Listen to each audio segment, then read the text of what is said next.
It started with a simple question. A congressman wanted clarity on a single email. But within minutes, Attorney General Pam Bondi's confidence began to unravel, exposing cracks in the Department of Justice's oversight and raising questions about just how much control she really has over her own office. What unfolded in that hearing wasn't just about budgets or cybersecurity. It became a public spectacle about leadership, accountability, and a potential breach into FBI independence that could have massive national security consequences. Congressman Frank Mr. Van didn't waste time. He began by painting a picture of his district, Northwest Indiana. Aware of the HIDA, I believe that's in Maryville, is that correct? You are correct. And yes, that funding will remain where it is. We do not intend on touching that funding. We want to protect HIDA. Very good. So in light of the escalation with Iran, part of our cybersecurity and our infrastructure when it comes to our electric grid, our banking systems, that is a new threat. Does this budget reflect increasing our cybersecurity protections, and how is the Department of Justice going to protect our infrastructure when it comes to bad actors such as Iran coming directly at our infrastructure in a cyber attack? Yeah, we have $50 million for cybersecurity, and also in the one big With an M, 50 million? 50 million, yeah, Okay. but also in the one big beautiful bill, it is also addressed to give us more resources. And you know, it's not only Can I Iran, ask- as you well know, it's China as well. But Right. yes, I wholeheartedly agree with you. In the Congress. reconciliation, tomato, tomato, in the reconciliation bill, can you tell me what more resources are going to go towards cybersecurity? Because I was under the impression that was decreased. Can I get you? I will get you those numbers. Okay. Yes. I want to do everything I can to help you protect cybersecurity, all of us in this country, not only again with Iran, but also with China and all of our foreign adversaries around the world. Okay. And then just a question of curiosity that I have. Director Patel was here a couple of weeks ago, and we talked about the emails that went to the FBI agents, meaning, please tell us what you did at the end of the week. Give us 5 reasons why you did. At first, Director Patel said that that didn't exist. Then he specifically said, well, that came from the Department of Justice to the FBI agents. And his words, I told them not to fulfill that obligation. How do you manage that if you give a directive to your director of FBI and he chooses not to fulfill that? And where did that information go? So when someone from the FBI, an agent, fulfilled that obligation of giving you the information of what they were working on, where did that data go and how is it secured?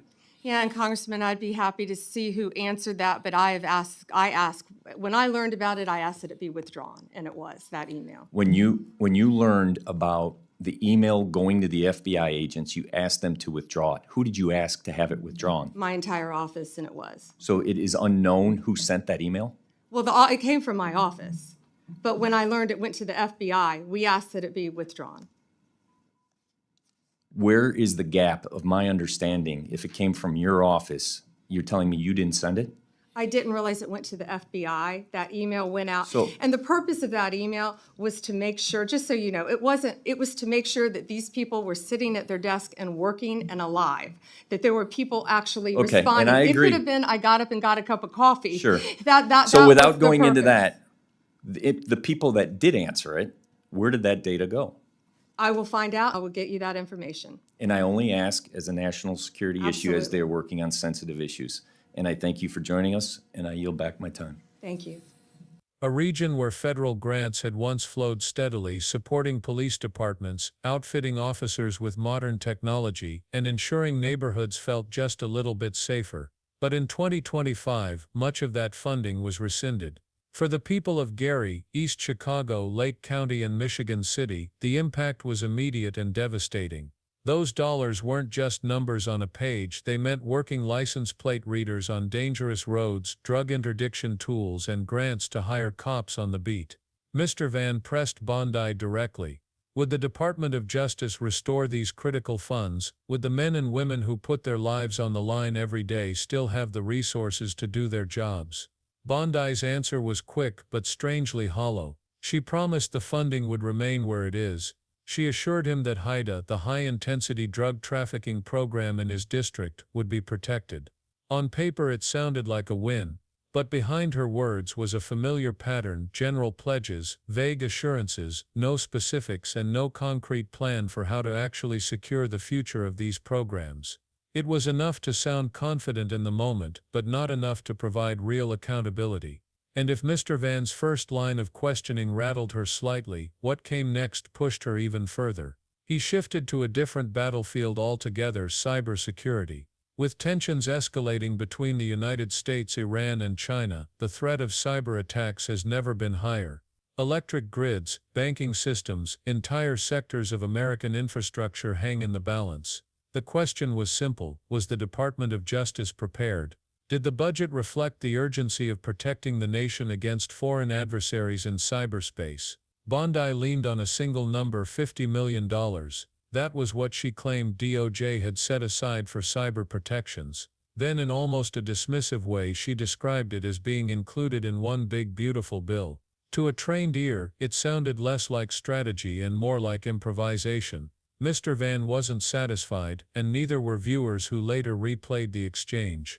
When pressed for more details, Bondi admitted she didn't actually know the full breakdown of resources. She promised she would get back with the numbers. For an attorney general facing Congress on one of the most pressing threats of our time, that was a glaring oversight. And for Mr. Van, it was a sign of troubling unpreparedness at the very top of the Justice Department.